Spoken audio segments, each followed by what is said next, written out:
BTV news के प्रस्तुत करता है Patel plywood door and hardware, Harimangalam lawn के सामने, गोंदिया रोड, बालाघाट।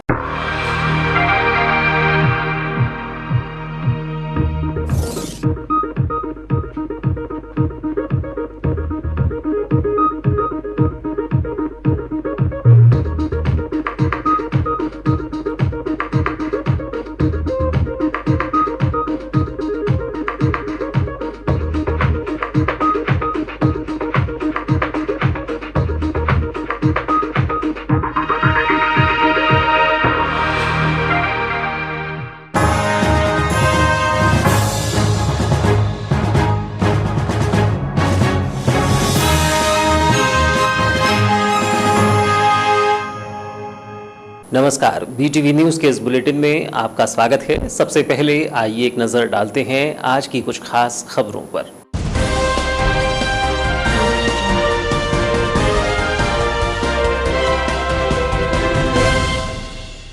मोदी सरकार के 7 वर्ष पूर्ण होने पर भाजपा ने मनाया सेवा दिवस। कोरोना योद्धाओं का किया सम्मान, बांटी सामग्री। शहर के 33 वार्डों में पहुंचकर किए सेवा कार्य। गरीबों को किया सब्जी, राशन एवं सामग्री का वितरण। सराफा व्यवसाय में प्रभावी होगा हॉलमार्किंग नियम। 1 जून से होना था लागू, 15 जून तक के लिए स्थगित। ज्वेलर्स व्यापारियों ने कहा, इंफ्रास्ट्रक्चर बढ़ाए सरकार, नहीं है प्रदेश में पर्याप्त हॉलमार्किंग सेंटर। पेट्रोलियम पदार्थों के बढ़ रहे दाम। पेट्रोल 104 एवं डीजल 95 के पार। महंगाई के दौर में आमजनों की कट रही है जेब। लगातार बढ़ रहे दामों ने परेशानियों में घेरा।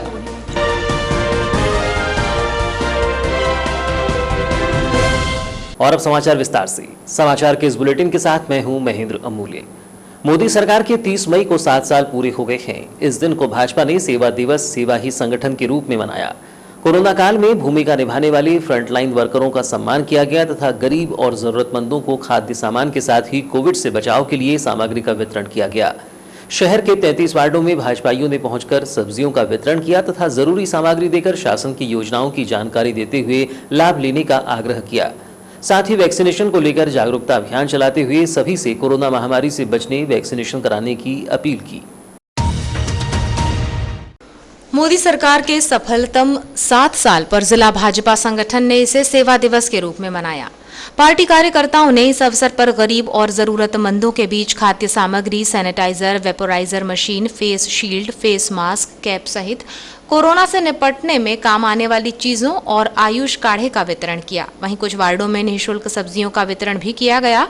साथ ही लोगों को टीकाकरण के प्रति जागरूक करने के लिए निवेदन किया गया।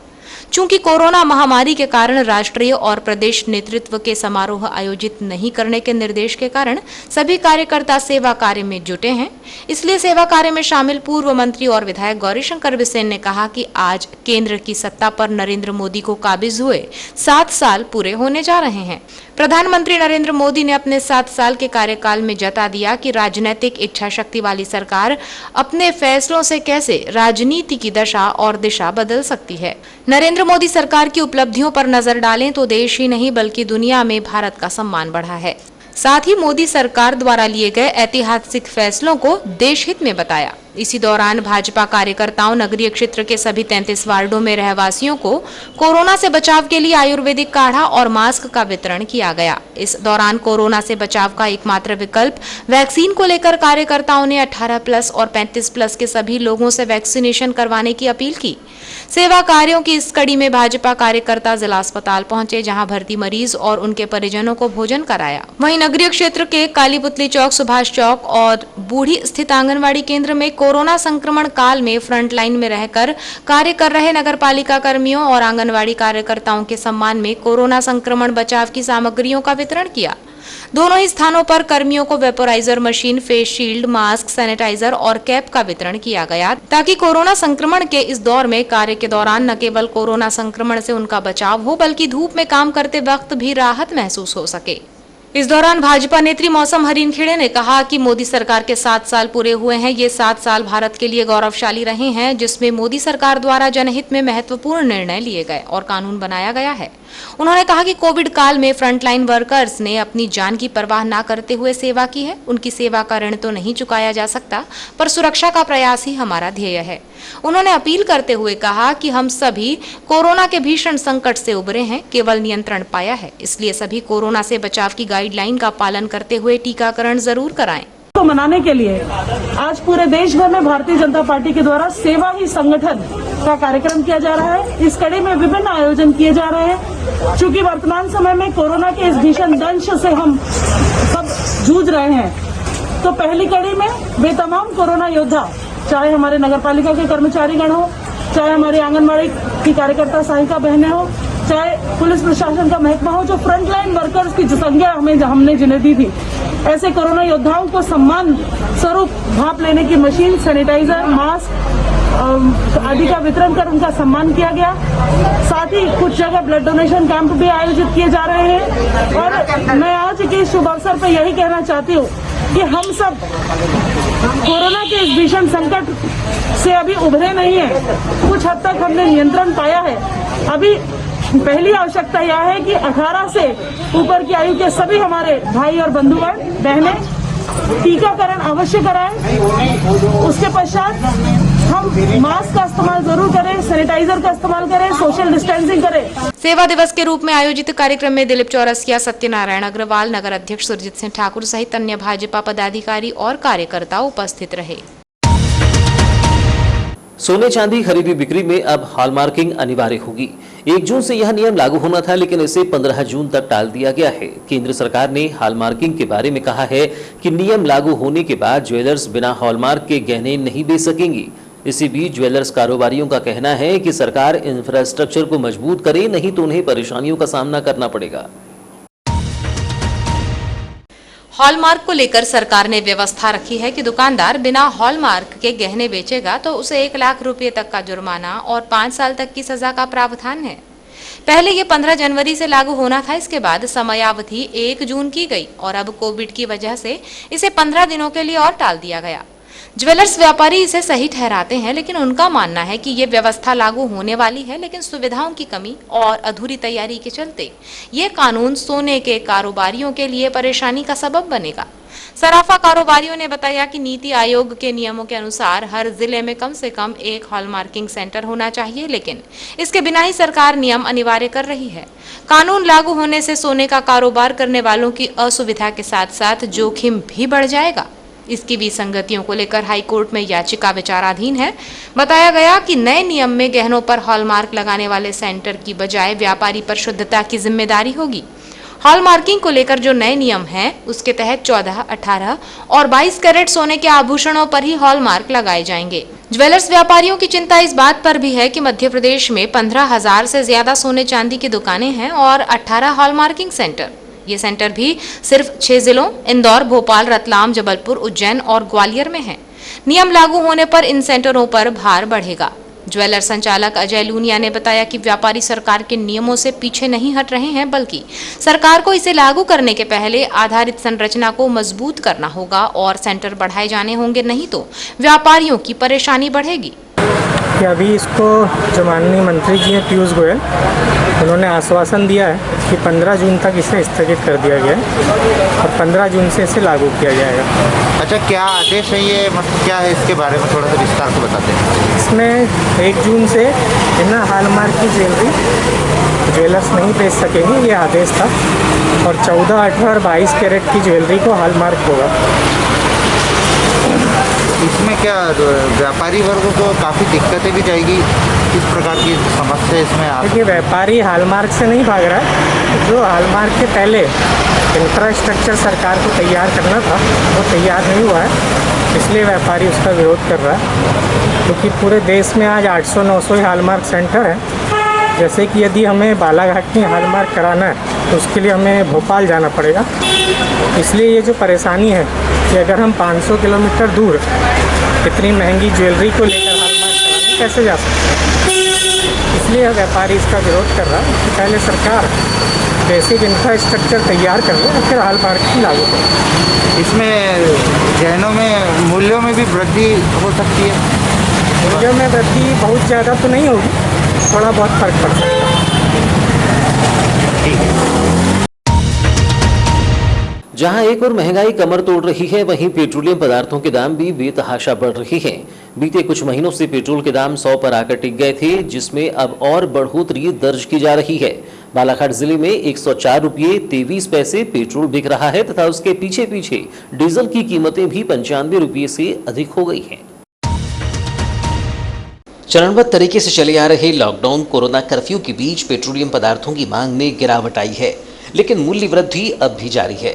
बीते कुछ महीनों से पेट्रोल के दाम 100 से अधिक दर्ज किए जा रहे हैं और हालात अब भी यही है कि बालाघाट जिले में अब तक का सबसे महंगा दाम 104 रुपये से अधिक हो चुका है। यह हाल पेट्रोल के है, जबकि डीजल के दामों में भी राहत नहीं है और वह भी अब 100 का आंकड़ा छूने को बेकरार है। रविवार को बालाघाट में डीजल के दाम 95 रुपये 41 पैसे दर्ज किए गए। महंगाई के इस दौर में पेट्रोलियम पदार्थों के बढ़ते दामों से जहां आमजन की जेबें ढीली हो रही है, वहीं इसका असर माल भाड़े एवं व्यावसायिक ट्रांसपोर्ट तथा यात्री परिवहन पर भी पड़ेगा, जबकि खाद्य पदार्थों के दामों का ग्राफ भी तेजी से बढ़ रहा है। ऐसे में आमजन पहले से ही लॉकडाउन में आर्थिक स्थिति खराब होने से बेहाल है, वहीं रही सही कमर महंगाई तोड़ रही है। फिलहाल महंगाई से किसी भी प्रकार की राहत मिलने की उम्मीद कम ही है। कांग्रेस सरकार की बागडोर संभाले प्रधानमंत्री नरेंद्र मोदी की सरकार को 7 साल पूरे हो गए हैं। इन 7 वर्षों में कई ऐतिहासिक निर्णय, विवादित कानूनों और नई घोषणाओं को लेकर चर्चाएं तेज रहीं। नोटबंदी, जीएसटी, सीए, धारा 370 और कृषि कानून जैसे मसलों की गूंज अब भी सुनी जा रही है। पीएम मोदी की अगुवाई में 8वें वर्ष में प्रवेश करने पर बालाघाट सिवनी संसदीय क्षेत्र के सांसद ढाल सिंह बिसेन ने खुशी जताते हुए सबका साथ, सबका विकास एवं सबका विश्वास पर खरे उतरने की बात कही। मोदी सरकार के 7 वर्ष पूर्ण हुए हैं। 8वें वर्ष में प्रवेश के साथ ही मोदी सरकार के सामने कई प्रकार की चुनौतियां भी है। आज हमारे साथ मौजूद है बालाघाट सिवनी संसदीय क्षेत्र के सांसद डॉक्टर ढाल सिंह बिसेन। हम उनसे जानते हैं कि इन 7 वर्षों में क्या क्या उपलब्धियां रही है केंद्र सरकार की और क्या क्या उसका फ़ायदा आम जन को मिल पाया है। सांसद जी, जैसे 7 वर्षों की बात की जाए तो ऐसी कौन सी उपलब्धियां रही है जो आम जन को प्रभावित कर पाई है? क्या मोदी सरकार क्या कर पाई है आम जन के लिए? देखिए, आप सबको ये बात ज़रूर पता है, पर फिर भी जब आपने प्रश्न किया तो मैं बता दूं कि आदरणीय मोदी जी 2014 को जब प्रथम बार प्रधानमंत्री बने तो आपको याद होगा कि उन्होंने लाल किले के प्राचीर से कहा था कि ये मेरी सरकार गरीबों के लिए, वंचितों के लिए, पिछड़ों के लिए, उन सारे लोगों के लिए जो देश में वंचित हैं उनकी सरकार होगी। और उसी आधार पे आपने देखा होगा, यदि आप जो सीधे आम जनता को दिल के छूने वाली यदि बात करें तो याद दिलाने बता दूं, तत्काल उस समय पे आपको याद होगा कि जब गरीब और दलित और पिछड़ा और उसकी बात करिए तो देखिए उन्होंने एक स्वच्छता के ऊपर भी एक लाल किले के प्राचीर से कहा था कि भाई उन गरीब लोगों के लिए शौचालय बनाए जाने चाहिए। तो लोगों ने बड़ा मजाक उड़ाया था कि शौचालय कहाँ, देश का प्रधानमंत्री स्वयं। और आप देखिए कि उनकी दूरदर्शी सोच, यदि उस समय पर वो शौचालय बना के देने का काम नहीं किया होता हर गरीब के घर में, तो आज इस कोविड में उनकी क्या हालत होती। तो शौचालय बना के देने का काम, फिर उसके बाद लगा कि भाई स्वच्छता पे ज़्यादा जोर था, तो स्वच्छता पे आप देखिए उन्होंने उज्ज्वला गैस जैसे देने का काम किया, जो उस बात को महसूस करते थे कि गरीब आदमी के घर में चूल्हा जलता है, गीली लकड़ी होती है, धुआं फूंक फूंक के आंखें ख़राब होती हैं, महिलाओं के फेफड़े की तकलीफ़ें आती, बीमारी आती हैं, तो उनको उज्ज्वला गैस देने का काम किया। 8 करोड़ से ऊपर लोगों को उज्ज्वला गैस देने का काम। और फिर इस साल के बजट में 1 करोड़ महिलाओं को पुनः उज्ज्वला गैस देने का काम अभी प्रारंभ करेंगे। कोविड के कारण थोड़ा सा ये सब डिस्टर्ब हो गया, अन्यथा 1 करोड़ लोगों को इस साल पुनः उज्ज्वला गैस देने का काम है जो छूट गए। बिजली देने का काम किया, भाई मकान दिया, चूल्हा दिया, शौचालय दिया, बिजली देने का काम, अच्छी उनके लिए सड़कें देने का काम, स्वच्छता, पेयजल उनको मिले, इसलिए हर घर जल हर घर नल इस योजना को इस सेकंड फेज़ में उन्होंने चालू किया है। तो हर घर जल हर घर नल, मतलब एक आम व्यक्ति को सारी सुविधाएं मिले। अब यदि आप बीमार पड़ गए, इलाज कराने पैसा नहीं है, तो आपको आयुष्मान योजना के अंतर्गत आपको 5 लाख रुपए तक का, चिंता करिए कि भाई आयुष्मान योजना में आपको इलाज कराने के लिए बिना कोई इसका 5 लाख रुपए तक का आपको इलाज के लिए मिल जाएगा। इसी तरह से देखिए, यदि हमारा किसान भाई है तो किसान के लिए 6,000 रुपये साल का 2-2 हज़ार रुपये 3 किस्तों में 4-4 महीने में 3 बार किसान को देने की चिंता की। अब नए किसान कानून पे जाऊंगा तो लंबा विषय होगा, पर आज किसान को उसका रेट अच्छा मिले। जो स्वामीनाथन आयोग की जो रिपोर्ट थी जिसके ऊपर इतना बवाल मचाया विपक्ष ने, लोकसभा के अंदर तो कुछ नहीं कहा, पर बाहर आकर के एक तरह की राजनीति करी।